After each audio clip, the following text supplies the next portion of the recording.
잠언 13장 1절에서 8절에 있는 말씀을 우리 다 같이 합독하십니다. 지혜로운 아들은 아비의 훈계를 들으나 거만한 자는 꾸지람을 즐겨 듣지 아니하느니라. 사람은 입의 열매로 인하여 복록을 누리거니와 마음이 괴사한 자는 강포를 당하느니라. 입을 지키는 자는 자기의 생명을 보존하나 입술을 크게 벌리는 자에게는 멸망이 오느니라.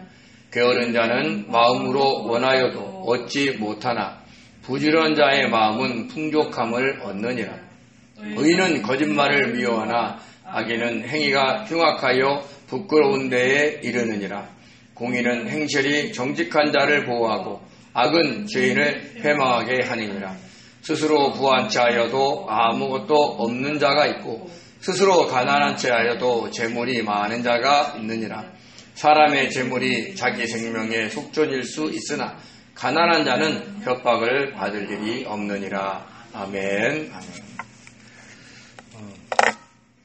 잠언은 경구로 되어 있어서 지금 저희가 살펴보는 것들이 조금 딱딱할 수 있습니다. 그런데 이제 한 구절을 우리가 되새기면서 잘 들어야 잠언의 본래 의도를 이룰 수 있습니다. 잠자가 바늘 잠자예요. 그러니까 찔른다는 거죠. 그래서 우리 마음에 찔림이 오는 거는 나쁜 게 아니에요. 우리가 바뀌어지고 변화될 수 있다는 그런 시도이기 때문에 읽다가 감동이 오거나 찔림이 오거나 그럼 항상 감사하시기 바랍니다. 우리가 데살로니가서 5장에 보면 16절인가요? 16절에서 18절에 이렇게 얘기하죠. 항상 기뻐하라. 쉬지 말고 기도하라. 범사에 감사하라. 이는 너희를 향하신 하나님의 뜻이니라 라고 얘기를 했습니다. 근데 기뻐하고 감사하면 되죠. 근데 왜 중간에 기도하라 라는 말이 꼭 들어갔을까요? 우리는 어떤 사람도 긍정적인 사람이 있어요. 낙천적인 사람이 있어요. 그래서 그들은 어떤 일이 있어도 기뻐할 수 있고 감사할 수 있어요. 근데 그건 세상의 논리고 그 사람의 성품이에요. 근데 믿는 성도들이 그렇게 살기 위해서는 중간에 뭐가 있어야 되느냐? 쉬지 말고 기도하는 게 있어야 돼요. 세상 사람들과 우리와 차이가 그거예요. 불신자와 믿는 우리의 차이가 그거라고요. 기뻐해도 기도하면서, 감사해도 기도하면서. 그러니까 기뻐하지도 않고 감사하지도 않으면서 기도하는 것도 문제고, 기뻐하고 감사만 하고 기도하지 않는 것도 문제인 거예요.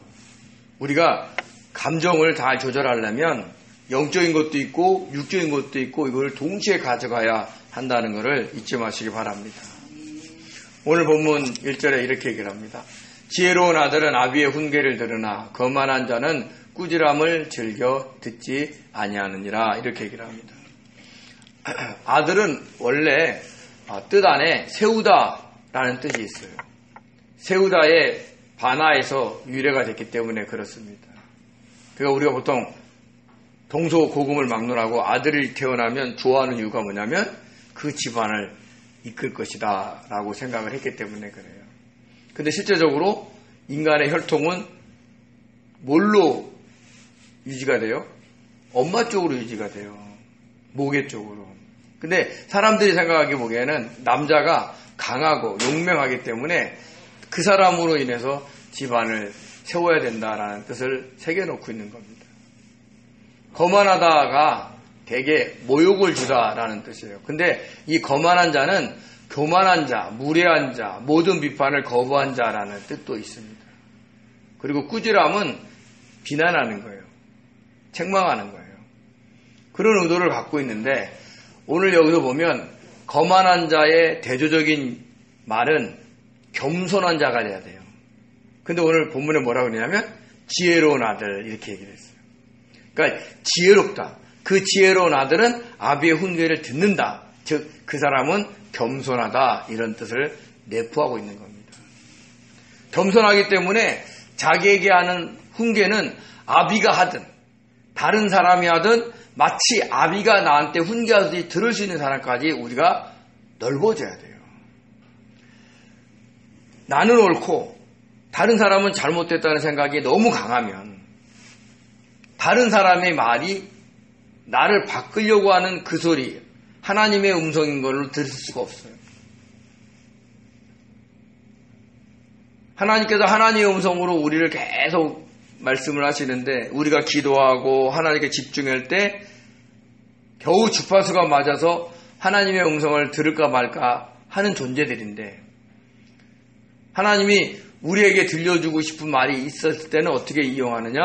내 주변에 있는 사람을 통해서 우리한테 얘기할 때도 있다는 거예요. 그래서 내가 좋아하는 사람이 얘기하는 건 하나님의 소리고 내가 싫어하고 약간 거부감이 있고 나하고 관계가 안 좋은 사람이 하는 소리는 사탄이 하는 소리야. 이렇게 들리면 안 돼요. 어느 소리든지 나를 바꾸려고 하는, 나를 찌르는, 나를 하나님 앞에 좋은 쪽으로, 그러니까 세상적으로 좋은 게 아니라 하나님 앞에 바로 서가는 쪽으로 찔림이 오는 말은 나와 관계가 좋든 나쁘든 간에 그 사람의 입을 통해서 하나님 우리에게 들려준다는 거죠. 근데 그 소리를 하나님의 음성이라고 딱 들을 수 있는 사람은 지혜로운 아들인 거예요. 즉 겸손한 자입니다. 내가 목사인데 감히 성도님이 나한테 뭐라 그래? 아주 버릇이 없어. 이렇게 돼버리면 안 된다는 거예요. 하나님은 저를 변화시키시기 위해서 어린아이를 들어 쓸 수도 있어요.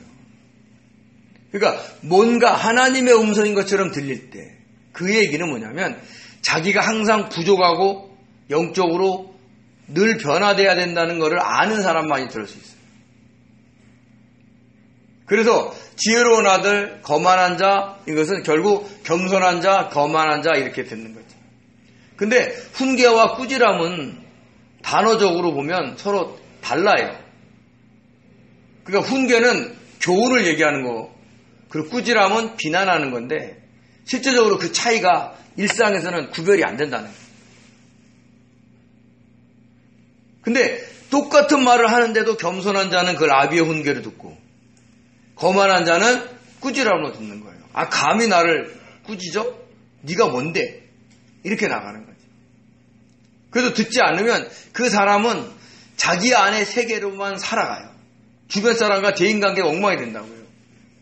결국 그 사람은 주변에 사람들이 모이지도 않을 뿐더러 물론 재력이 있고 권력이 있으면 모이겠죠. 그러나 진정으로 그 사람과 관계를 맺으려는 사람은 모이지 않는다는 거죠. 그래서 때로는 파멸에 이를 수도 있다는 겁니다. 저와 여러분은 지혜로운 아들이 되셔야 돼요. 누구가 얘기하든지 간에 혹시 하나님이 나에게 하신 소리 아닌가? 라고 설령 상대방이 꾸짖는 말이라 할지라도 그걸 아비의 훈계로 들을 수 있는 그런 낮은 자들이 되시기 바랍니다. 그래야 우리가 변화될 수 있어요. 생각보다 사람들은요, 저를 비롯해서 무척 교만합니다. 생각보다. 그래서 자기를 지혜로운 아들로 겸손한 자로 낮추는 그런 복된 성도 되시기 바랍니다. 2절에 이렇게 얘기합니다. 사람은 입의 열매로 인하여 복록을 누리거니와 마음이 괴사한 자는 강포를 당하느니라 라고 얘기했습니다. 복록, 토부예요. 토부. 그러니까 하나님의 선하심을 나타내는 단어죠. 그러니까 입술의 열매로 말미암아 하나님이 주시는 선함을, 번영을, 복지를 얻는다라는 얘기를 하는 겁니다. 그래서 그 사람들이 그것을 누린다라는 건 먹는다는 거예요. 소화를 시킨다는 거죠. 얻어낸다는 얘기를 하고 있는 겁니다. 그래서 잠언 12장 14절 우리가 몇 주 전에 봤는데요. 이런 얘기를 합니다. 사람은 입의 열매로 말미암아 복록에 족하며 그 손이 행하는 대로 자기가 받느니라. 그러니까 입의 열매로, 그러니까 하나님의 복을 뭘로 불러오는 거예요? 말로 불러오는 거예요. 그래도 할 수만 있으면 선한 말, 좋은 말, 또 할 수만 있으면 내 주변에 있는 모든 일을 바라보면서 하나님이 하셨음을 찬양하는 말을 하셔야 돼요. 히브리서 13장 15절에 이렇게 얘기합니다. 그러므로 우리는 예수로 말미암아 항상 찬송의 제사를 하나님께 드리자. 이는 그 이름을 증언하는 입술의 열매니라. 그러니까 예수님이, 주님이 저와 여러분의 삶 속에 어떻게 역사하셨다는 것을 그 이름을 증언하는 입술이 되어야 된다는 거예요. 그게 입술의 열매인 거예요. 주님이 하셨어요. 주님이 치유해줬어요. 주님이 문제를 해결하셨어요. 오늘처럼 주님이 아무 사고 없이 일을 행하셨어요. 물론 인간이 잘하는 부분도 있죠. 그것도 칭찬해야 돼요. 그러나 큰 세계를 움직이시는 분, 우리나라를 다스리고 계시는 그분을 찬양하는 그 입술을 놓쳐서는 안 된다는 거예요. 그래서 어느 사람이 잘했어, 훌륭했어 이렇게 사람들끼리 얘기할 줄 몰라도 저와 여러분은 주님이 하셨습니다. 주님이 우리를 불쌍히 여셔서 이 나라를 불쌍히 여셔서 하셨습니다라고 고백을 하셔야 되는 겁니다. 근데 마음이 괴소한 사람, 이 괴소한 사람은요 늘 다른 사람한테 성실하게 대하지 않아요. 속임으로 거짓으로 대하는 사람을 이야기를 하는 겁니다. 그럼 그런 사람들한테는 어떤 일이 생길까요? 결국 거짓으로 대하다 보면 다른 사람이 처음에는 모르다가도 알게 돼요. 우리가 하나의 거짓된 사실을 정당화시키려면 100가지의 거짓말을 해야 된다는 거예요. 그래도 거짓말이 정말 어려워요. 근데 저와 여러분이 때로는 너무 편하게 거짓말할 때가 있다는 거죠. 결국은 그 거짓말은 나를 위한 거짓말이고 상대방에게 해를 주는 거짓말일 때가 많다는 겁니다. 그래서 처음에는 사람들이 그걸 모르다가 나중에 알게 돼요. 그래서 관계가 안 좋아지고 나중에는요 부당한 일을 당하는 경우가 생기는 거죠. 사실 부당한 일이 아니에요. 폭력적인 일을 경험한다 할지라도 그 원인이 뭐예요? 내가 다른 사람을 진실이 대하지 않고 속이고 거짓으로 대했기 때문에 그런 일이 온다는 겁니다. 그래서 우리가 보면 나의 어떤 이익을 위해서 사람들을 속이는 말을 하지 않는 것이 오히려 편안하게 삶을 사는 겁니다.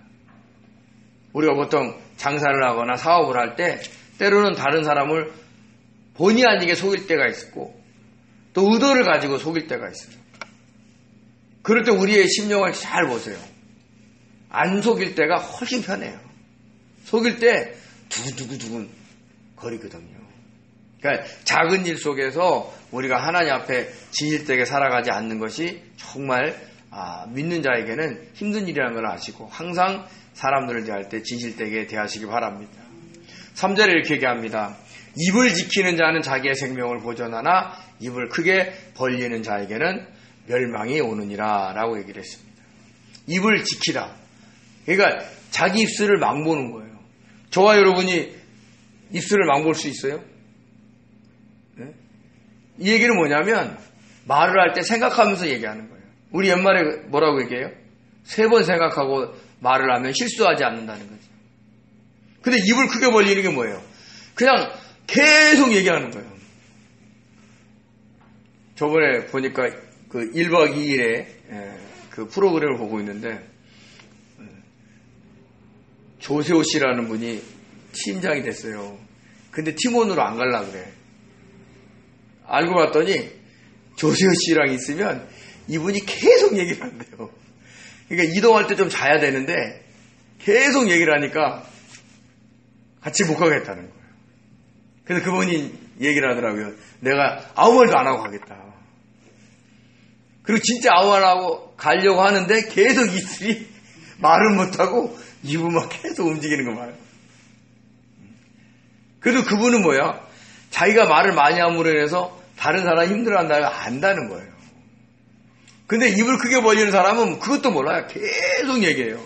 그러면 말을 많이 하다 보면 어떤 일이 생겨요? 사람이 실수를 해요. 또 과장되게 얘기해요.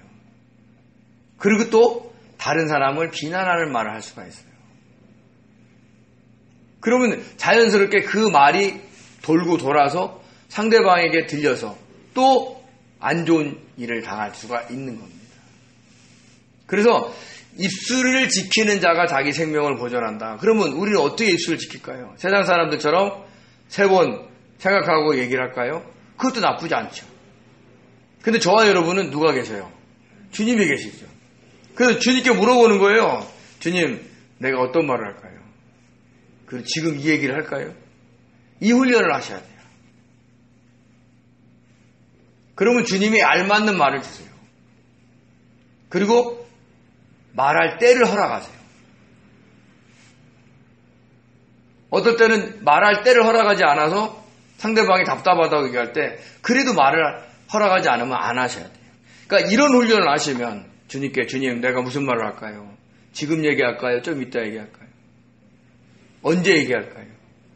그러면 그런 삶을 이렇게 살다 보면 하나님이 어떤 주변에 있는 사람들의 말과 통해서 내가 그 얘기를 하게 만들어요. 어떨 때는요, 하고 싶은데 타이밍을 놓쳐. 그럴 때는 어떻게 돼요? 아, 하지 말라는 거구나. 그래서 주님의 뜻 안에서 살려고 하는 사람들은 평범한 얘기는 해요. 자주. 그런데 뭔가 상대방에게 의견을 제시하든지 아니면 충고를 해야 될 때, 그럴 때 주님의 뜻을 물어보고 때를 기다리기 때문에 그런 것을 정확하게 할 때가 있고 실수하지 않을 때가 많은 거예요. 그러니까 저와 여러분이 그런 훈련을 하다 보면 우리도 입을 지키는 자가 될 수 있다라는 겁니다. 게으른 자는 마음으로 원하여도 얻지 못하나 부지런한 자의 마음은 풍족함을 얻느니라 라고 4절에 이렇게 얘기를 합니다. 얻지 못한다. 아무것도 없다는 거예요. 풍족하다. 그러니까 너무 살찌게 얻을 수 있다는 얘기를 하는 겁니다. 근데 게으른 사람은 왜 얻지 못하냐면 생각으로만 막 하고 실제 일을 한다 안 한다? 안 해요. 허망한 것만 생각해요. 근데 부지런한 자의 마음은 어떻게 돼요? 열심히 일하려고 하는 그 마음이 있으니까 그로 인해서 그 사람이 얻는 게 많아지는 거죠. 그래서 잠언 12장 11절에 우리가 살펴봤습니다. 자기의 토지를 경작하는 자는 먹을 것이 많거니와 방탕한 것을 따르는 자는 지혜가 없느니라. 그때 방탕한 게 뭐라고 했어요? 허망한 거. 그러니까 현실에 맞지 않는 거를 너무 많이 생각하면서 실제적으로 일을 안 해. 그러면 얻지 못한다는 얘기를 하는 겁니다. 이거는 세상의 그 원리와 똑같아요. 하나님도 게으른 자를 좋아하지 않아요. 부지런한 자를 좋아해요. 첫째는 영적으로 부지런해야 돼요. 그게 부지런한 게 뭐냐? 늘 주님의 뜻을 묻고 초점을 맞추는 게 영적인 부지런함입니다. 둘째는 주님께서 허락하시는 환경 속에서 최선을 다하되 사람들한테 인정을 받을 정도로 열심히 일을 해야 돼요. 그래야 우리가 자기 마음에 있는 것들을 얻어서 살이 찔 수 있다라고 이야기를 하고 있는 겁니다. 그래서 저와 여러분은 마음으로도 게으르지 않기를 바랍니다. 그리고 보면 나이가 들수록 이게 많이 걸어다니고 할 일이 있어야 돼요. 할 일이 없으면 쓸데없는 생각도 많아져. 그리고 근력도 많이 손실이 되기 때문에 굉장히 힘들게 살아가시는 분들이 계세요. 그래서 나이 많은 분들이 왜 더 아프냐면 일을 하지 않아서 그래요. 근데 우리가 보통 논에 일하시는 막 어르신들 보면 생각보다 건강하잖아요. 그분들은 늘 할 일이 있는 거예요. 아침에 일어나서 할 일이 있고. 저와 여러분도 늘 아침에 할 일이 있길 원합니다. 어떤 일? 주님께서 명령한 일에 순종하려고. 그걸 일상에서 찾으셔야 돼요. 그러면 저와 여러분도 그 부지런한 그것으로 인해서 하나님이 주시는 것들을 많이 누리게 될 줄 믿습니다. 5절에 이렇게 얘기합니다. 의인은 거짓말을 미워하나 악인은 행위가 흉악하여 부끄러운데 이르느니라 라고 얘기를 했습니다. 거짓말. 남을 속이는 거죠. 근데 의인은 이걸 미워한다. 증오할 정도로 미워한다는 얘기를 하는 거예요. 왜 그럴까요? 의인은 누구예요? 착한 사람이 아니라 그랬죠. 주님의 뜻대로 살아가려고 하는 성도예요. 그리고 그 주님이 누구예요? 의로우신 분이에요. 그러니까 그 의로우신 분의 뜻에 따라 살려고 노력하는데 그 주님이 거짓말을 싫어하세요. 그래서 그것을 알기 때문에 의인이라고 생각하는, 즉 주님의 뜻대로 살아가려고 하는 성도들은 할 수만 있으면 거짓말을 안 하려고 해요. 근데 어쩔 수 없이 거짓말을 해야 될 것 같으면 말을 하지 않아요. 요즘에 청문회나 이런 국회 국정조사 보면 막 의원들이 막 얘기를 할 때 진실을 얘기할 수 없을 때 군인들이 뭐라 그래요? 그 대답에는 제한이 있습니다. 이렇게 얘기를 해요. 그러면 인정한다는 소리예요? 안 한다는 소리예요? 인정한다는 얘기를 그렇게 얘기하는 거예요. 근데 말을 해버리면 나중에 곤란한 일이 생기니까 그렇게 얘기를 하는 거죠. 그러니까 거짓말 할 것 같으면 안 하는 게 훈련이 되는 게 좋아요. 어떤 사람은 막 자기가 막 대화하다가 상대방과 얘기하는 대화가 끊어질까봐 계속 얘기하는 사람도 있어요. 제가 예전에 그랬어요. 그러니까 중간에 대화가 끊어지는 걸 못 견디는 거예요.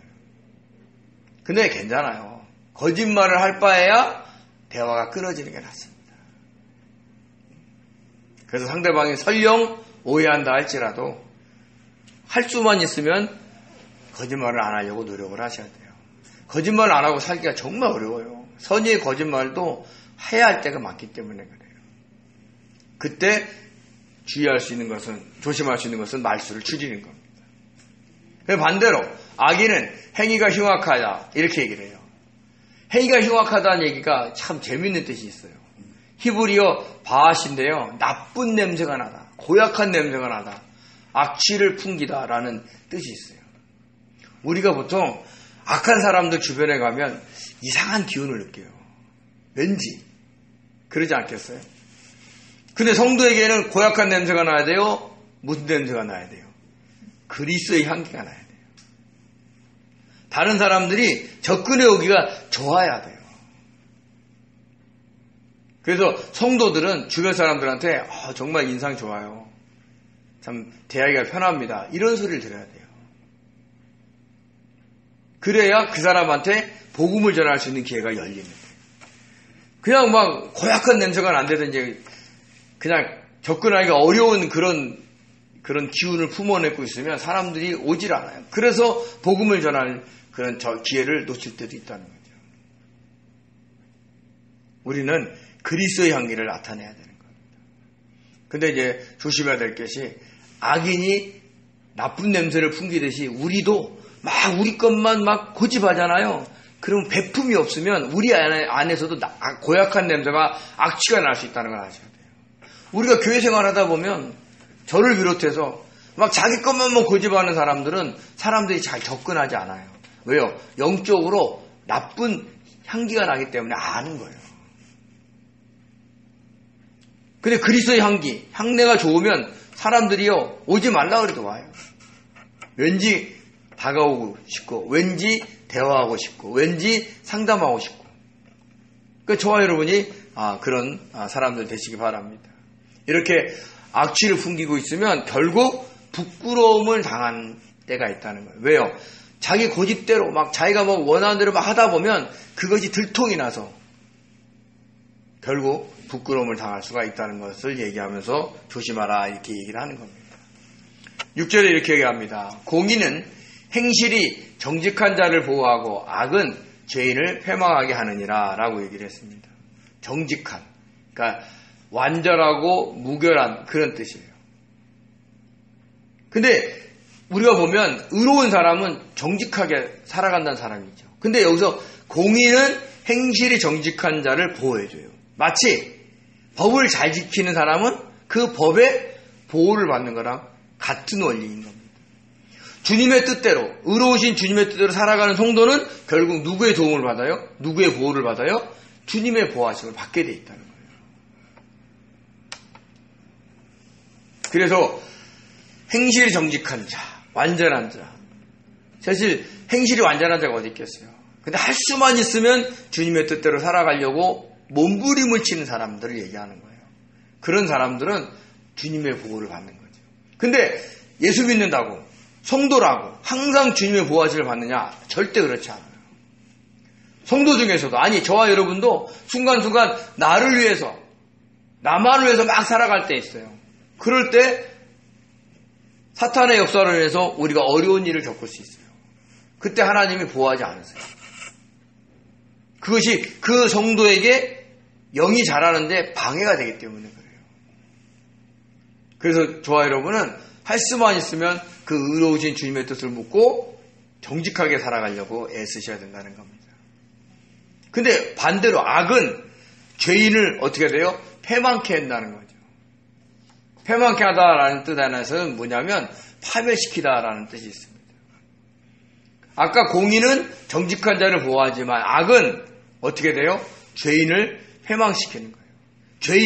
이 죄인의 그 뜻 안에는 뭐냐면 관역을 마치 못하다. 하나님의 뜻 안에서 그 관역으로 살아가야 되는데 거기를 살지 않고 자기 뜻대로 살아가는 사람을 얘기하는 거예요. 우리가 죄, 하마르티아, 관역에서 벗어났다 이런 뜻이잖아요. 그거의 죄인인 거예요. 관역을 하나님이 원하시는 삶을 살지 않는 자는 하나님의 기준에서 보면 모두 죄인이 될 수 있다는 걸 아셔야 되는 거예요. 결국은 어떻게 돼요? 파멸에 이르게 돼요. 무리하게 뭔가 하다 보면 사탄이 쳐놓은 그물에 다 걸리게 돼요. 사탄이 성도들을 우는 사자처럼 이렇게 삼키려고 지켜볼 때 그들이 달겨들 수 있는 빌미를 줄 수 있다는 거죠. 어떨 때? 하나님의 뜻 안에 살지 않고 자기의 뜻대로, 자기 고집대로, 자기가 원하는 대로 살아갈 때 그런 잘못을 저지를 수 있다라고 얘기를 하는 겁니다. 그래서 늘 조심해야 돼요. 그래서 악은 죄인을, 즉 세상의 악이든 영적인 악이든 하나님의 뜻대로 살아가지 않는 자들을 패망시킨다는 걸 아셔야 돼요. 그래서 저와 여러분이 할 수만 있으면 주님의 뜻 안에서 살아가려고 애를 쓰셔야 된다는 겁니다. 7절에 이렇게 얘기합니다. 스스로 부한 채 하여도 아무것도 없는 자가 있고 스스로 가난한 채 하여도 재물이 많은 자가 있느니라 라고 얘기했습니다. 재밌는 것은 부유하다, 가난하다 이것이 있잖아요. 히트 파일형으로 썼는데 이게 제기 동사예요. 그러니까 부유하다가 제기가 되면 스스로 부유하다고 생각하는 거예요. 스스로 가난하다. 그러니까 스스로 부하다고 막 얘기를 하고 있는데 실제적으로 텅 빈 사람이 있고 나는 정말 가진 게 없어요 하고 얘기하는데 재물이 많은 사람이 있다는 겁니다. 세상에서 어떤 사람이 지혜로워요? 가난한 채 하고 사는 사람이 지혜롭습니다. 왜 그럴까요? 부유하다 그러면요 사람들이랑 몰려와요. 좋은 뜻으로 오는 분도 있고 그렇지 않은 분들도 있죠. 근데 성도는 가난한 채 하여도 재물이 많은 자가 있느니라에 속해야 돼요. 실제적으로 가난해도 다른 사람을 살릴 수 있는 부유함이 있으죠. 막 내가 가난하고 힘들게 산다고 해서 막 얼굴 인상 쓰고 주님 막 원망하면서 이렇게 살아가면 다른 사람을 살릴 수가 없어요. 우리가 복음을 전할 때 어떻게 돼요? 항상 그 내적인 기쁨 속에서 전하는 거예요. 우리가 돈이 많아서 복음을 전하는 게 아니에요. 잘 나가서 복음을 전하는 게 아니에요. 우리가 있는 형편에서 내가 어떤 형편에 있든지 주님을 전할 수 있는 사람이 진짜 부유한 자거든요. 그래서 고린도후서 6장 10절에 이렇게 얘기합니다. 근심하는 자 같으나 항상 기뻐하고 가난한 자 같으나 많은 사람을 부유하게 하고 아무것도 없는 자 같으나 모든 것을 가진 자다. 이게 주님의 뜻대로 살아가는 성도의 모습인 겁니다. 가난한 자 같아요. 근데 다른 사람을 부유하게 만드는 거예요. 그러니까 돈으로 부유하게 할 수도 있고 그들을 심정적으로 도와줘서 그들을 살릴 수도 있는 거예요. 그러니까 성도에게는 그런 능력이 있다는 거예요. 누구 능력 때문에? 주님의 능력 때문에. 그러니까 발휘를 하셔야 되는 거예요. 그래서 세상적으로 보면은 가난한 채 하면서도 부유한 자가 되는 것이 지혜롭고 영적으로도 내가 가진 것이 없어도 나와 함께 계시는 주님으로 인해서 다른 사람을 도우려고 하는 그런 믿음의 사람이 꼭 되셔야 된다는 얘기를 하는 겁니다. 8절에 이렇게 얘기합니다. 사람의 재물이 자기 생명의 속전일 수 있으나 가난한 자는 협박을 받을 일이 없느니라.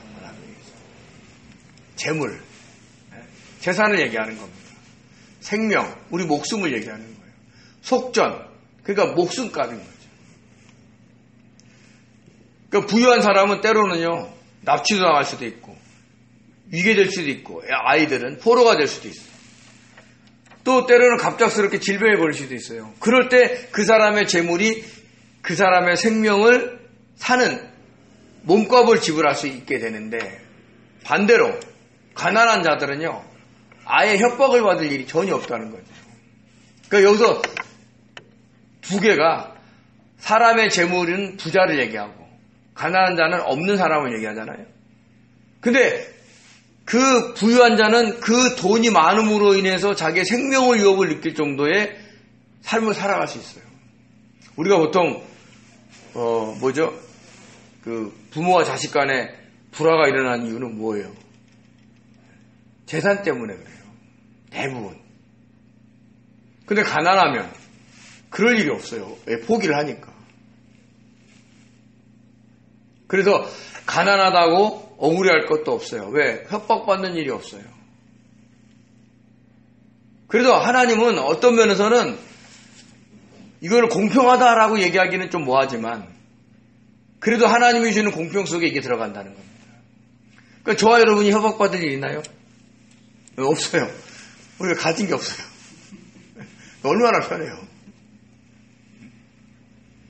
지금 주어진 환경에 감사하며 살아갈 수 있으면 되는 겁니다. 그래서 가난하다고 낭망할 필요가 없어요. 아까도 얘기했죠. 가난한 자 같으나 많은 사람을 부유하게 할 수 있는 사람으로만 살아가면 돼요. 왜? 그 부유한 자가 바로 주님이시니까. 그 주님의 뜻대로 살아가는 자가 되면 우리는 다른 사람을 살릴 수가 있는 겁니다. 그렇게 오늘 이렇게 말씀을 요약해 보면 결국은 우리는 늘 입술로 누구를 찬양해야 돼요? 주님을 찬양해야 돼요. 주님이 하셨습니다. 주님이 이 문제를 해결하셨습니다. 주님이 치유하셨습니다. 이렇게 주님을 찬양하면서 입술의 열매를 맺고 그리고 주님이 원하시는 그 의로운 길, 그런 길을 걸어가는 겸손한 성도가 돼야 우리가 하나님 앞에 좀 더 좋은 모습으로 살아갈 수 있는 성도가 된다는 겁니다. 우리가 주님이 주신 푯대가 있습니다. 그걸로 딱 달려갈 때 무작정 달려가는 게 아니에요. 무작정 달려간다고 그 시온의 대로가 열리지 않습니다. 우리가 주님의 뜻 안에서 살아갈 때, 주님 앞에 낮출 때, 주님의 영광에 살아갈 때 그런 일들이, 그런 길이 열리고 우리가 가야 할 길을 갈 수 있다는 걸 믿지 마시고 항상 입술의 열매를 맺으려야 된다. 그리고 의로우신 주님 앞에 살아야 된다. 그리고 나는 겸손하고 낮은 자로 살아야 된다는 걸 잊지 마시고 그로 인해서 주님이 주시는 복록을 마음껏 누리는 복된 성도 되시기를 예수님의 이름으로 축원드립니다. 기도하겠습니다. 은혜로우신 하나님 아버지, 정말로 우리들에게 지혜를 주셔서 아버지 주님의 뜻을 아버지 알고 살아갈 수 있게 도와주시옵시고 아버지 입술의 열매를 맺으면서 아버지 의롭게 겸손하게 살아갈 수 있도록 도와주시옵소서. 그래서 여기 모인 성도님들 그리고 이 말씀을 듣는 모든 성도님들의 삶에 아버지 주님이 주시는 복으로 번영으로 복지로 아버지 하나며 큰 은혜를 받을 수 있도록 축복하여 주옵소서. 감사하며 예수님의 이름으로 기도드립니다. 아멘.